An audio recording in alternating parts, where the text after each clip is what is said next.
अस्सलाम वालेकुम दोस्तों, अवाम जी पुरज़ोर फरमाइश ते असां अॼु हिकु भेरो ॿीहर असीं शमन अली वटि आया आहियूं। असांजो सिंध जो सुरीलो फ़नकार जेको कंहिं स्क्रीन ते न आहे सवाइ मुंहिंजे यूट्यूब ते ऐं मुंहिंजे फेसबुक पेज ते। तमामु सुठी मोट मिली दोस्तनि खां। उन्हनि दोस्तनि जी फरमाइश ते हिकु दफ़ो ॿीहर असां जेको आहे त शमन अली खां हिकिड़ो ॿियो सॉन्ग ॿुधंदासीं। त अचो तव्हांखे मिलायूं था शमन अली सां। शमन अली, छा हाल आहे? साईं ख़ैर मुबारक। ख़ुशि आहियो? ठीक ठाक नौकर कादिम। अॼु असांखे छा ॿुधाईंदो तव्हां? अदा मां को वॾो फनकार त न आहियां। अच्छा, बसि मिड़ई तव्हां संगत साथ जे करे ॻाईंदा आहियूं। मुंहिंजी पंहिंजी पुराणी शाइरी आहे, मां अॼु उहा दोस्तनि सां शेयर करणु चाहियां थो। हो अॼु मूंखे हमदम, अॼु मूंखे हमदम करे धार निकतो, करे धार निकतो समझदार जानियुम सफ़ा बार निकतो, सफ़ा बार निकतो मिठो मोए बमाखी हो इमरत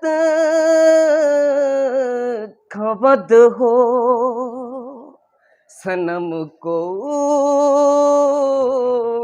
टू सफ़ा ज़हर निकतो, सफ़ा ज़हर निकतो अॼु मूंखे हमदम ॾिसण में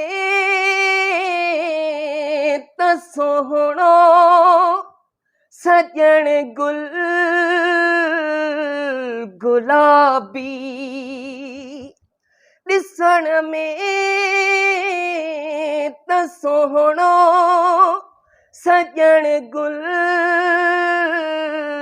गुलाबी कीअं ओच तोई सनम खार निकतो, सनम खार निकतो अॼु मूंखे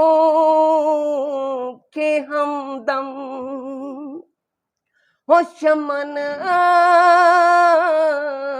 हयाती खां आहे मौत बेहतर, शुक्र कर जो कातिल पंहिंजो यार निकतो, पंहिंजो यार निकतो। वाह वाह वाह वाह वाह।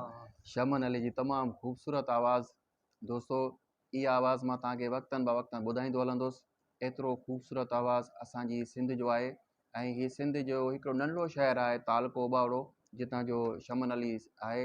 असां सभु हिकु ई सिटी जा आहियूं ऐं जॾहिं बि मां उबावड़े ईंदो आहियां त शमन अली सां ज़रूरु मिलंदो आहियां, छो जो हिन जा राग मुंहिंजो दिलि झोरे छॾींदा आहिनि। सलाम आहे संगत खे। असां सां गॾु रहो, असां इंशाल्लाह तव्हांखे वधीक ॾेखारींदासीं। ऐं शमन अली खां हिकु चकर वरी पुछूं था त तव्हां असांजे दोस्तनि लाइ छा था मैसेज ॾियो? बसि संगत अलाह ख़ुशि रखे, सभु आबाद हुजो, मोहबत ॾियो, मोहबत वठो, मोहबत जिंदाबाद। जिंदाबाद।